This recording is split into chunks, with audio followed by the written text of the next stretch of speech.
So the streets are talking, Victor. Hey, get him, Daddy. Don't you walk on me.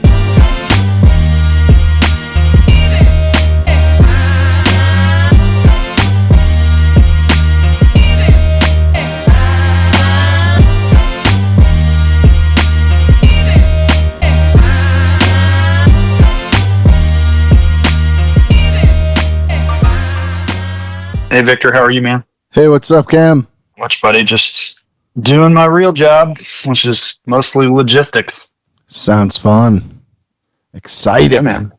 It's always exciting, but it's a pain in the ass. Compared to what you were doing last week, right? Yeah. This is the work that has to be done in order to make those trips happen. There's nobody I can really outsource this stuff to, like for planning, these trips all over the world, because it's tough.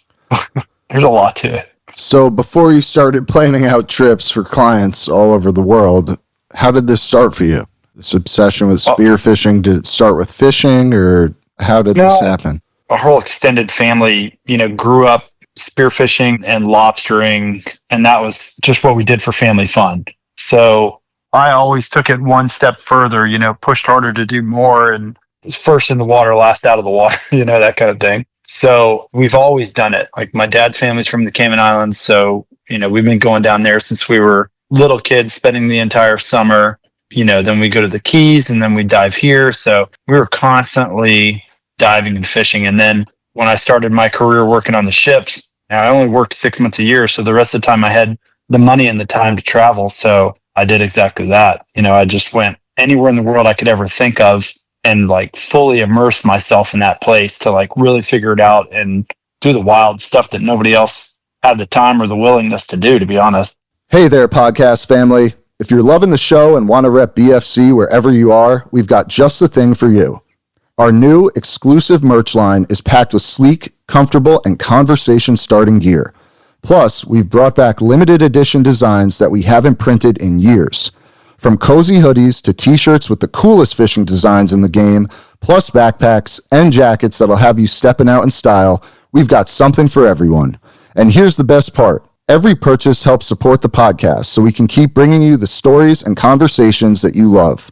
Plus, our gear is now shipping worldwide. So what are you waiting for? Head over to brooklynfishingclub.com and grab your favorite gear today. When you say a career on ships, what do you mean exactly? I went to the U.S. Merchant Marine Academy, which is one of the 5 service academies: Air Force, West Point, Coast Guard, Naval Academy, and Kings Point. So you apply, you have to get a congressional nomination. It's extremely challenging to get in, but if you get in, it's a full scholarship. So, school's paid for, and you come out of there with a degree in marine logistics and 3rd officer license to work on merchant ships, and they're all unlimited tonnage. So you start out as the lowest officer on a ship, and then you work your way up. So I figured if I was going to do it, I was going to work my way up as fast as possible. So I was like first in my graduating class to get my 2nd officer, chief officer, and ultimately my unlimited tonnage captain's license, and then jobs as a captain as well.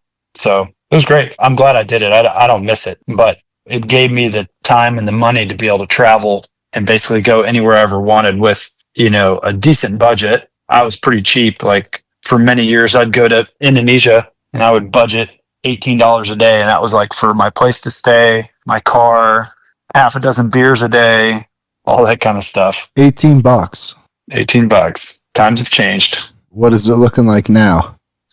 I don't know. That's Bali. So Bali's changed a lot, but it used to be super cheap. It's grown 10 or 20 times over since then. So it's grown a lot.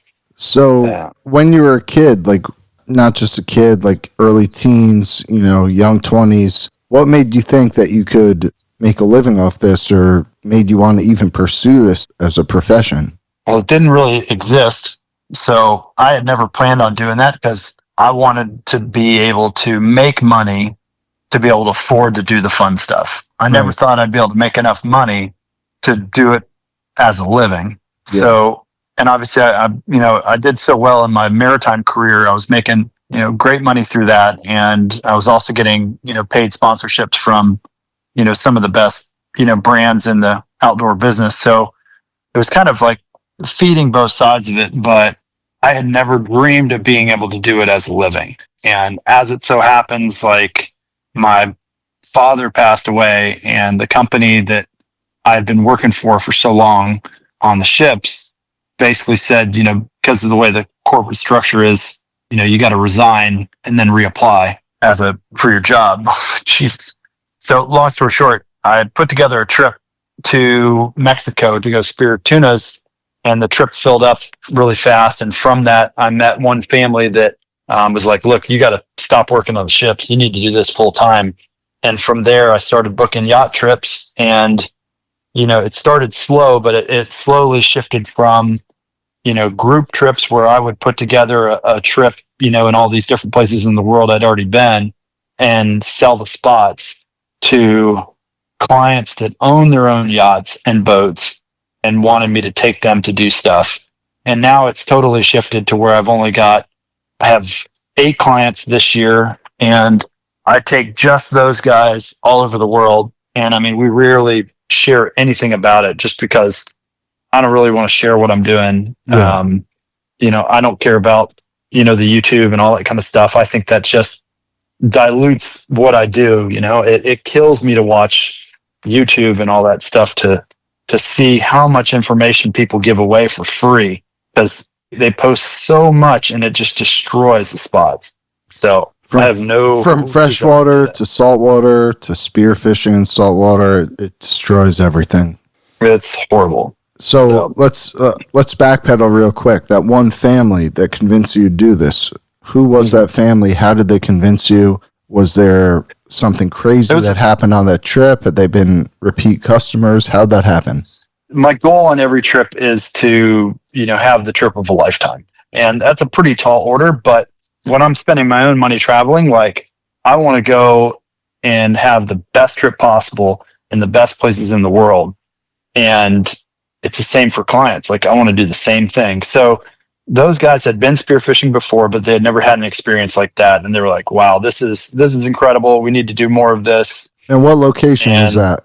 That was in Mexico. Okay. But they said, look, book us a yacht in the Bahamas. We'll pay you the same day rate you were making as a captain on the ship, which was already well over, $1,000. I was like, shoot. Okay. So I put the trip together, and by the time I got home from that trip, they had already connected me with some other friends of theirs and in the hedge fund world. And it just grew from there. And it grew not as fast as I would have liked. The first year of working as a guide, I was like, shoot, how am I going to make enough money? How am I going to have enough work? To very quickly being like, oh, shoot, I have too much work. When am I ever going to be home? So finding that balance has always been tough. So would you say finding that balance is still tough to this day? It always is, but I'm in a much better place now. I've got, the same clients. The way I've got it set up, I only do like 75 days a year. And the way we have it structured is the clients buy their days at the beginning of the year, and we plan out all of our trips, but it basically puts me on retainer with those guys. So I'm not like constantly hunting to fill trips. The guys have it locked in that, hey, look, I'm going to do 10 days. I'm going to do 15 days or whatever. And it's the same people over and over, which makes it a lot safer, obviously, and just makes it easier on everybody going with the same people all the time. So it's almost like if you build it, they will come type of thing. Yeah. Yep. So after that family, how did you build it? I mean, did there feel like there was a lot of pressure on you to perform, to put them on fish? I mean, I put more pressure on myself to be in the right place at the right time. But at the same time, I have so much confidence in myself from spending hundreds of thousands of my own dollars to make the mistakes so that I don't make them anymore, to learn what I know. And it saves those guys, literally millions of dollars a year. Because, we're moving yachts that, sometimes are $50 or $100 million yachts across the world to be in the right place on the right moon and the right tide. So, it could take them a lifetime, to try to figure that out. Or, realistically, most people are just never going to figure it out. Right. Even if they have all the time and the money. Exactly. So I offer a very unique service that is very valuable, to these guys where time is money, So it's been interesting. But yeah, it definitely took time to grow. But I started out within that kind of hedge fund world, and it just, kind of grew organically over the next couple of years. And then through the years, it's morphed into a couple different things. Like now I buy and sell all these guys boats and yachts. The guys always say, I know more about boats than anyone they've ever met, and they obviously, trust me with their lives. So it's been really cool to be able to do that. And I love, the big center consoles and the yachts that I spend time on, and I spend a lot of time on them. So I know the boats really well, and I don't bullshit. I'll tell you straight up, what I think of every boat, so that it's the right one.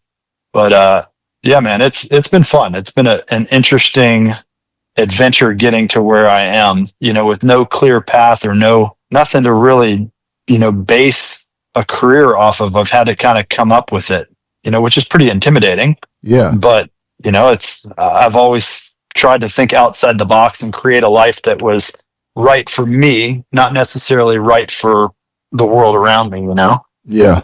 So do you feel like when you were investing all that money to going out and finding them yourself, did you have an idea that maybe one day you would want to do this for a living, or was it just like never? You just had this like gut feeling that this is going to pay off, this investment somehow? Not even. I was doing it for fun, for pure passion of it. And if I wasn't guiding, I would still be doing the same thing. I had never thought to make money off of it because I had a career, a fantastic career that could have morphed into even more. Like I had no plans on doing what I'm doing. So do you see it getting even bigger, or do you think it's like you have your set group of customers and you're going to stick with them and that's what you do and that helps you balance family time, or do you see it expanding?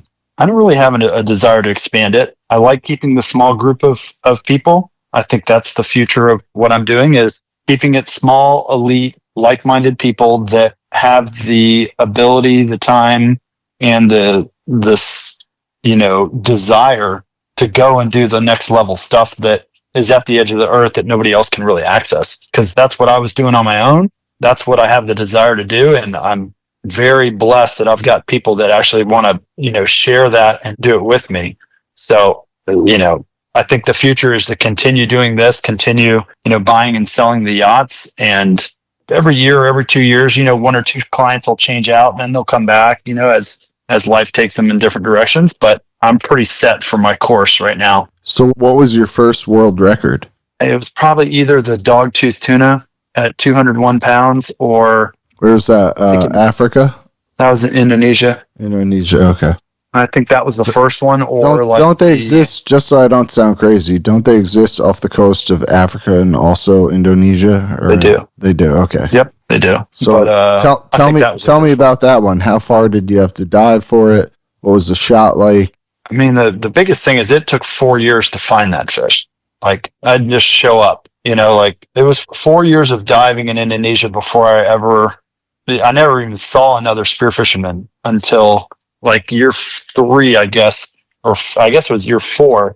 2 friends came over and it kind of allowed me to do a little bit more and push a little deeper and farther, blah, blah, blah. You had like a spotter? You were doing this alone beforehand, or what do you mean? Just doing it alone with a boat driver on a little dugout canoe with a little Panga 15 horsepower engine. Yeah, they're called Jukongs. It's like an outrigger canoe. But yeah, like having friends there, obviously, you're able to go a little further. You're able to afford a little bit more. And then, we found this spot.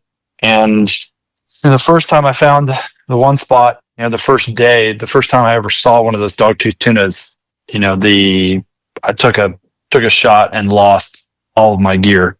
So I was done for like the month that I was there. Sorry to interrupt you.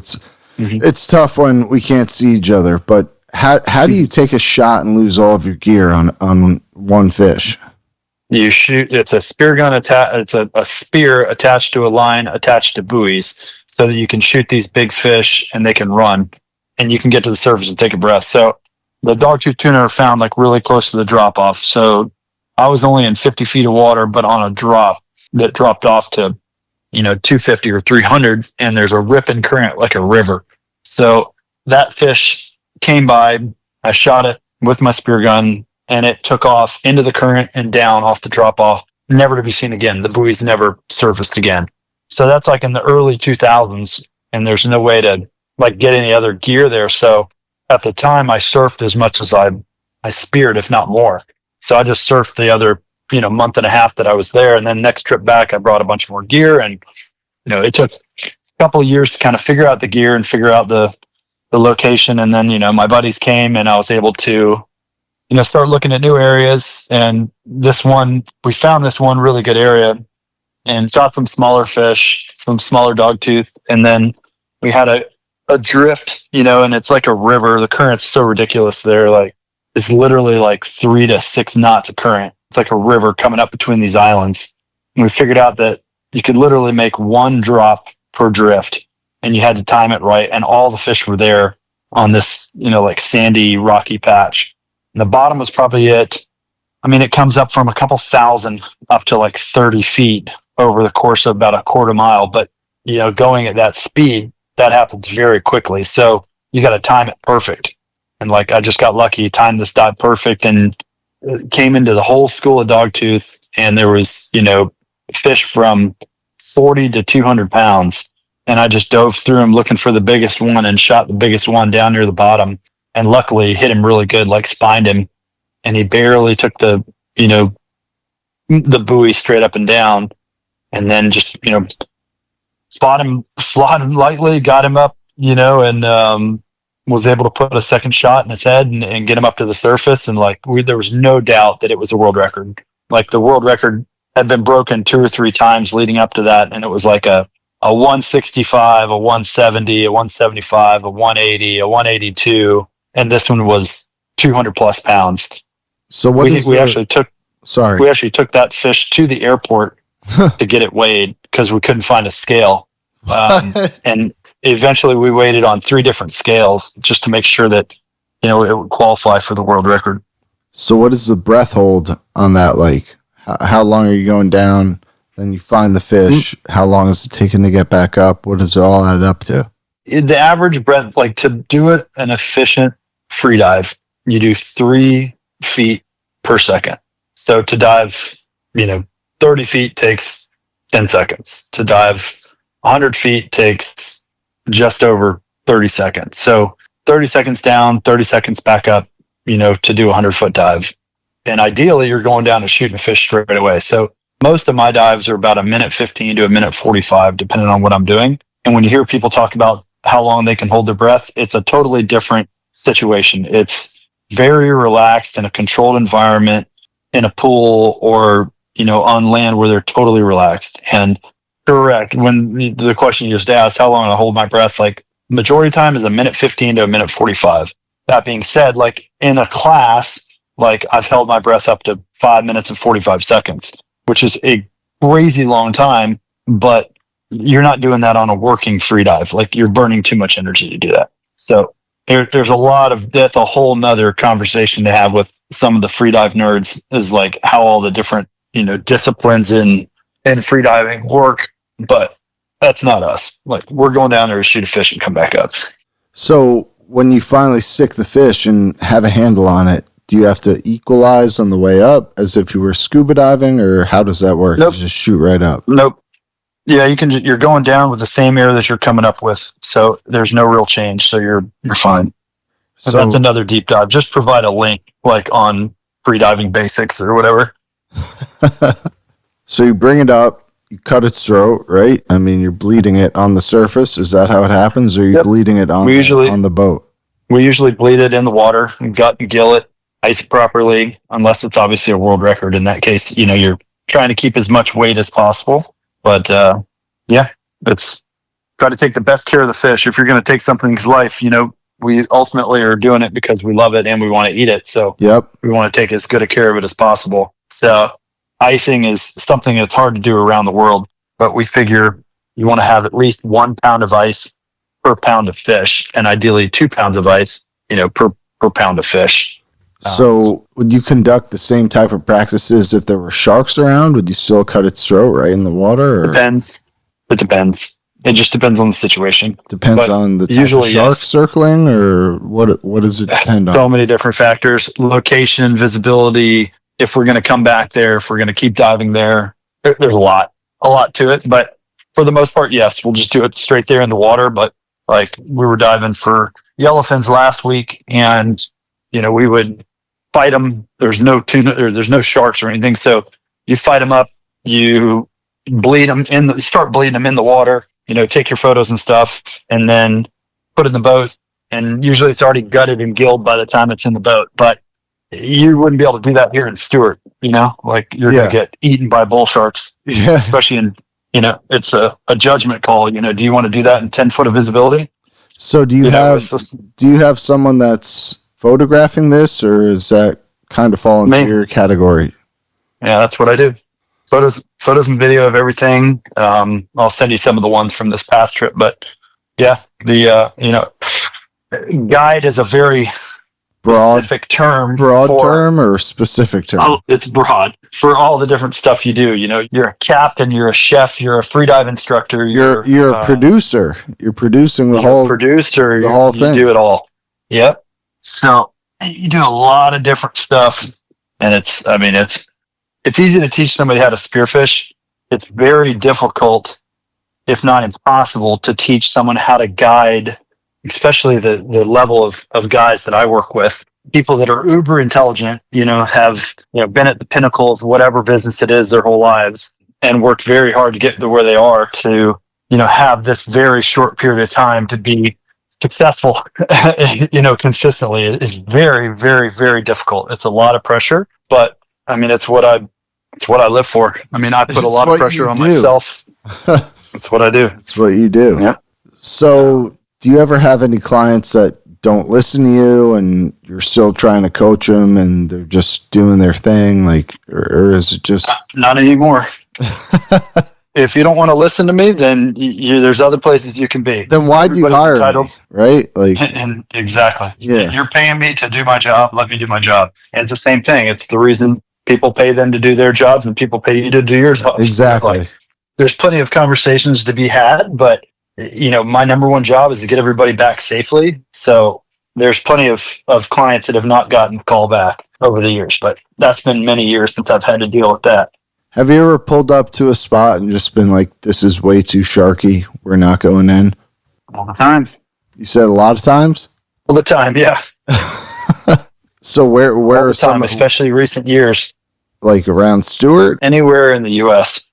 Stewart, the Keys, like the Gulf of Mexico, anywhere there's big fish like tarpon and stuff. Anywhere there's sharks that are eating stuff the size of us, you don't want to mess with. So do you think there are certain parts of the world right now that have a shark problem? The whole world, with very few exceptions, has a major shark problem. It blows my mind that the shark influencers have been able to change the narrative so much, and it's based on politics. That they reintroduce wolves, in the western states, and they allow just literally totally unregulated shark populations, and have shut down the fishery and the sale of sharks. And it's like one of the most sustainable fisheries ever, and such a large source of good protein and so many different things. It blows my mind. It's a whole nother conversation, but so you think that it's got to change. So you think that these people that are saying, oh, the sharks are in trouble, this and that, they're smoking glue. They're out of their damn minds. They have no idea what they're talking about. Most of them aren't even out on the water, right? No, go ask the people that are out there every day. It's totally warped. So I'm also seeing here that you've guided a lot of your clients to world records. What are the top most memorable of those? Oh gosh, because I think, if I'm not mistaken, it says yellowmouth grouper is one of my favorite that people have had. African pompano, sheep's head, all the Florida stuff, like big mangrove snapper, red grouper, yellowmouth grouper. Gosh, what else have we had? There's so many. I think we've had some mackerel, we've had rainbow runner, we've had blackjack, permit. Like one of the guy, like I don't really condone shooting permit that much, but we shot the permit world record, which was pretty cool. Where was that? That was in the Bahamas, pole spear. Pole spear. It was like 39 pounds. It was massive. Shallow water? No, deep. They're in the deep. Like the permit are deep water fish. The fact that they come up on the flats is a total fluke. So how hyped are these guys when they come up and you're like, that's a world record? Most of the time they have no idea, but I'm so dialed in on that because it's the way my mind works. Like they're over the moon, or they're not even expecting that when they're out there. But, I'm always looking for the next level stuff. So yeah, when they do get it, they're pretty stoked. So in terms of like staying in physical shape to be able to do this job, I mean, are you working out like somebody in the NFL? Like, what is your workout routine like to maintain this level of professionalism? I should work out more than I do. Usually diving alone is enough. But now that I'm not doing as many days as I used to, and obviously, getting older, like riding the bike, walking, running, pretty much anything you do to stay in shape is going to help because it's easily transferable to being in the water. Like it's easy to get back in dive shape like pretty quick. So I mostly now dive and I'll ride the bike in between. And I mean, I hunt and fish and do so much stuff. I'm pretty active all the time. So you're not like hitting the gym, doing bench presses and on the elliptical. I should, but I probably should. It seems like you're doing fine though. So you've been to 80 plus countries. How has traveling and experiencing different countries shaped your perspective on life in America? That's a tricky one. It really opens my eyes to how close-minded Americans are, unfortunately. Every country is the center of its own universe. And obviously the U.S. thinks that it is. But I ask any American who the president of any other country is, except maybe, North Korea, and they're going to look at you, dumbfounded. Like every culture is so different and so unique. Like I have always sought to be a visitor and not a tourist, to really experience each place and kind of blend in as much as possible without bringing my outside influence to change stuff there.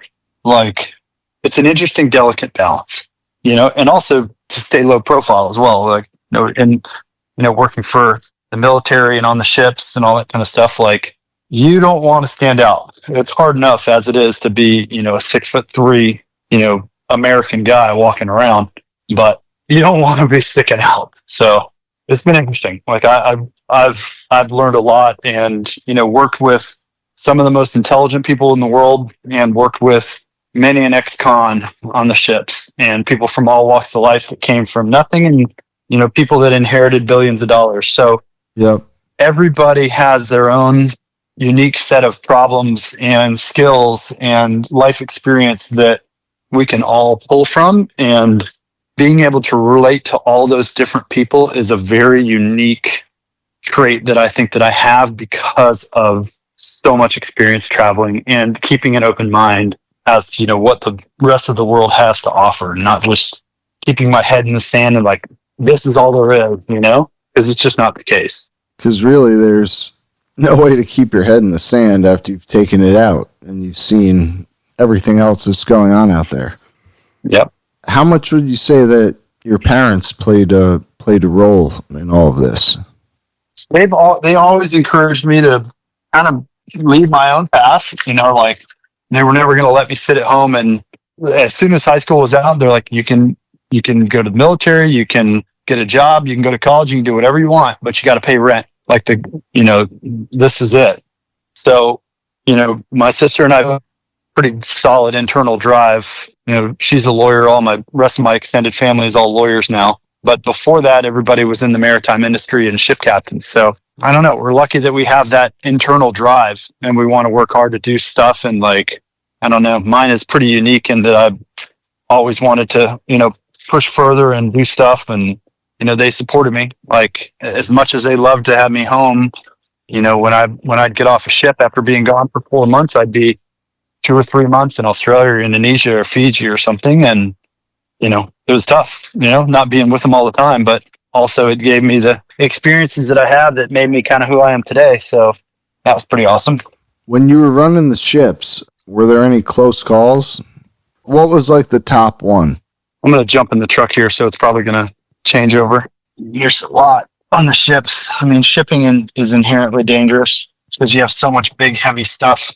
I've had a lot of different experiences. It's not really scary for anybody else, but probably the scariest for me was an incident where we started dragging anchor in a kind of surprise wind in a very small spot up in Alaska where you're already kind of worried about natural disasters and messing with the environment, all that kind of stuff. So the ship started dragging anchor and I was able to basically save us within inches of going on the rocks and stay calm, while making it all happen. But that was a thankless job working on those ships because, you literally save the company millions of dollars every day and just keep your head afloat and not, try to keep from having to go to prison if somebody throws oil over the side or something, and it's just absolutely thankless. So how close were you? You're just a number. What's that? How close were you to hitting the rocks? The curve of the stern of that ship is like a 600-foot ship. The curve of that stern, like if you're standing on the stern, where the propeller is another probably 50 feet towards the front of the ship from the very back, if that makes sense. And the ship is curved down. Like the guy on the stern had a line where you can tell the depth or whatever. He was touching like, I think 20 foot of bottom and the ship draws 25 feet. So we were within inches of touching. Inches of game over. It was very stressful. Not of game over, but just of a huge pain in the butt with like Coast Guard, EPA, all this kind of stuff. It's tough being up there in the Arctic. Have you ever speared a fish and gone too deep chasing it where you almost, browned out and didn't make it back to the surface? Not really. I'm incredibly safe. The only thing that I've had that's close to blacking out for myself is that story that, you can read or listen to on the Meat Eater thing. That's me spearing the guy in the fin to drag him up. Can you tell that one? That's the closest of you. I cannot. I'm not going to do it again.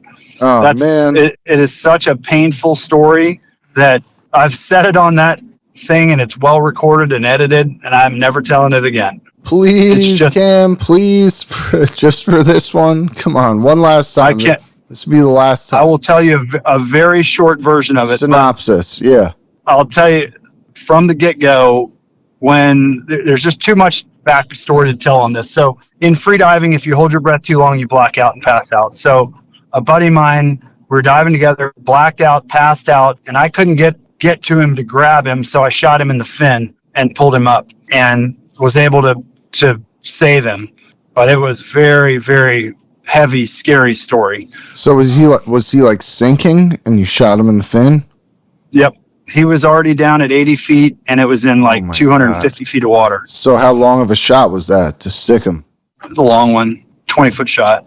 And you happened to hit it. And what if you didn't hit it? He would have just gone down? That's a story for your therapist. Sounds like a story for your therapist. It sounds like it. It's sounds not like something you like thinking about. It sounds like you already shared that with your therapist. You're right. Do you feel like you were less safe with diving before you had kids? Honestly, not really. I've always been so safe. Like, I know that there's my motto is like, no fish is worth your life. Like, I love doing this so much, but I love surfing. I love hanging out with my family. I love fishing. I love hunting. I love doing a million other things. Like, it's just one part of my life. Like, there's no reason to risk it for a fish. Like, I don't have anything to prove. I don't feel like I ever really have. I just have enjoyed it. So I've been very successful because I'm relaxed and enjoy it, and I just have fun doing it. So once you started hitting world records, did you feel like you had to chase them? I mean, or was it just like they happened by chance? No, I figured like I said, if I'm going to spend the money to do a trip, I wanted to put myself in the spot and figure out how to be in the right place at the right time to have a chance at that, fish of a lifetime. So that kind of recipe of success is very desirable to me. Like, I love that. Like, trying to figure out that recipe it gives me a lot of drive. Would you say that you're chasing more world records, or is that just going to happen by chance? Is there another one on your list that you're looking to get to next? There's always a couple on the list. There's some I'm saving for my kids that, I would love for them to pursue when they get a little bit older. There's some that clients really want to get. So we're kind of, waiting and focusing on that stuff for them. I mean, it's always cool to know that you got the biggest one in the world. But what's next for you? I've seen a bunch. What's next on your list? I mean, you already got the dogtooth tuna. It's one of the most badass fish in the ocean. What do you have any records for billfish? That one's always there. Like the dogtooth one and the wahoo one are two that I will always look for. I think those are two of the most prestigious and the most fun to hunt and the most adventure involved in getting to them. So I'll definitely keep after those two. Would you say they're the most difficult to shoot? I mean, what would be the most difficult to shoot? Dogtooth is the pinnacle of spearfishing. What about wahoo, though? They're so slender, and I feel like the target isn't as big. It's different. They're a lot easier to shoot, a lot easier to land. They're much more accessible than dogtooth. They regenerate a lot quicker as well. So is there a lot of data on when dogtooth reproduce? I mean, I feel like it's not much. Kind of a rare fish. They're very rare, very hard to get to. They're easily fished out. The closest thing we have to them is a Kubera snapper, in that, you only see them usually ones or twos. Occasionally you'll see a school, but even when you do shoot them or hook them, they usually destroy your gear and get off, and it's very difficult to make it all come together, especially for a big one like over 100 pounds. Do you do any spearfishing at night? Nope, it's illegal in most places. Oh, really? Why? Because it's too easy? It's just too easy. Yeah. So with the Kubera, how do you do that? Shipwrecks and ledges and reefs. You either chum them up or you go lay on the bottom and hide and let them come to you. When you say hide, what does that mean? You're just blending in with the reef? I mean... Yeah, literally hide, like crawl into a hole on the reef and hide from them. Really? They wonder what the heck you're doing, and they come rushing to you. So you go down with one breath, crawl into a hole, and then how long do you have to wait for that shot? It depends. Usually 20 to 30, 40 seconds. The longer you wait, the better it's going to be. And they just come out and poke out like nothing's going on, or they're just checking it out and blast them? Yeah, they're very curious, so they come rushing over, and hopefully you get a shot on them. It's pretty wild. How do you feel about billfish? Have you taken any on the spear? Yes, I shot the world record blue marlin a while back. Pacific blue marlin years ago. It was 280 something. Since then, that record's been shattered, but I'm fine with it. It's, again, that's like the shark thing. It's all hype. Like, it's because of the sport fishing industry has such a strong, pull, but I got no problem with people shooting billfish if they're going to eat them. Are there any records that you've set that have been broken that you want to get back? I'd have to look, honestly. Any dogtooth tuna record is awesome. Blackfin tuna, I'd probably like to get back. There's a couple, I've shot a lot of fish that were bigger than records, but either it was before I knew about records, or I was in a place where I couldn't get the scale certified or something like that. Like, there was one day where I shot 3 Blackfin tuna over 20 pounds with a pole spear. The biggest one was 32. The video's on YouTube. And it was another guy. I was captain of the Rife, marketing spearfishing team or whatever. And another guy on the team had shot one, I think the same day even, that was much smaller, but he didn't have any world records. I already had a pile. So it's like, just you take the world record. That way you get your name in the books, and it's good for the team. Do you feel like some of the stuff like that would be fun. Do you feel like you have any competition or people that you've competed with or people that you've had issues with, where you had to one up them? Like, you're like, no, you're not better than me. I have to reprove myself. I mean, it's spearfishing. So the only people that I want to one up are the ones that are having more fun than me. The ones that make a big deal out of it and try to make it like such a serious thing, or they just look stupid. Like, it pisses me off to see people, land the fish of a lifetime or the fish of the day even, and not smile. They're in it for the wrong reasons. Like, they're in it for the likes. They're all about the likes. Do you know? Even before social media, though, there was people like that would just go, like, these places we'd go and shoot these big tunas. There'd be people that would shoot, 100 or like a 200-pounder, go weigh it, never put a smile on his face, and just be trying to beat his one that he got, the day before or the month before or whatever, and just go out and kill them, not even eating them. And I mean, that's horrible. What's your next trip? Got some Caribbean stuff coming up over this next couple weeks, and then we've got some South Pacific, Indian Ocean, Central America. A lot, man. There's always a bunch coming. I try not to think about it until a couple days before, so I can be present for family and for regular life. But right, I've always got the most incredible trips to look forward to, and I spend a lot of time planning them, to make sure everything is right. And, the logistics for these big trips that, I mean, sometimes the budget is $1 million a week. Like, that's insane. There's a lot on your shoulders. That's insane. $1 million a week. Like, what are the things that you're taking into consideration for these trips? Like tide, moon phase, like what goes into it? Historic, historic, like log weather data and like time of year, and where we can get fuel, where we can fly into, local flights, where we're going to stay, where can we anchor if weather doesn't allow us to do this. Where can we go?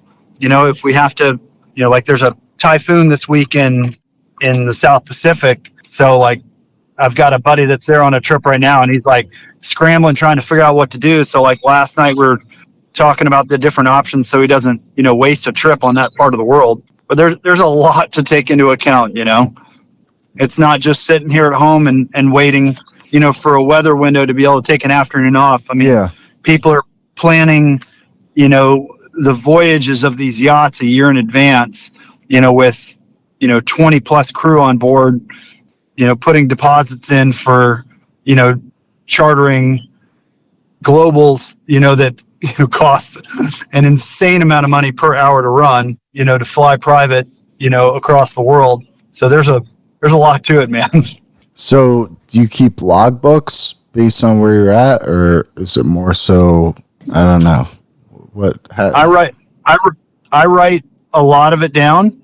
And I've got obviously a ridiculous amount of GPS, content that I keep track of and write notes on. And I send emails to my kids after most trips with a story of like what they've been doing in life, and then a story of like what I was doing that week and where I was, exactly how we did it and that kind of stuff, so that they can have it whether they use it or not. So let's say somebody's pretty intermediate at spearfishing. What is the best gun that you would recommend? Something that's easy for them to load for wherever they are. It changes for best brand. Location. Best brand. It depends on what you're doing. There's a lot of different factors. So the easiest two that I would say is probably a Rife Euro and a like a Rob Allen, are very simple, easy guns. They just do the job. It's not too crazy. Yeah, just simple, easy to fix, easy to load, easy to maneuver, just all around easy. What are some species you still want to hit? Have you got a bluefin tuna yet? Shot a bunch of bluefins. My biggest bluefin's like 260 or so. Where'd you get that? California. I'd love to shoot a bluefin with pole spear. I'll probably do that in the next year or two. That'd be a cool record to have, I think. kind of David and Goliath situation. You're using the least, efficient tool to land the biggest fish in the ocean. But the closest thing to like primitive way to kill a bluefin. Exactly. Like the only other way would be to jump out of a spotter plane, catch it, and slit its throat. Pretty much. There you go. What do you think about that guy that just got that swordfish on the drop? That's a wild one. That's the most dangerous fish for sure. I gave up trying to do that. Just every story I ever heard, the more and more I looked into doing it, was everybody that got in the water had been attacked by one. And I haven't talked to Diego about the specifics of them getting that one, but I don't envy them. That's a scary, scary fish because they want to kill you. So the guy that killed it, Diego. Oh yeah, the spearfishing world's very small. Do you have his number?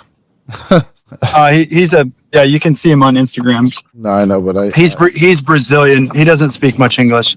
Okay. Well, we'll hire a fucking translator off of Fiverr. Figure it out. Well, what advice would you give to guys that are just coming up in the game that are... Take a class.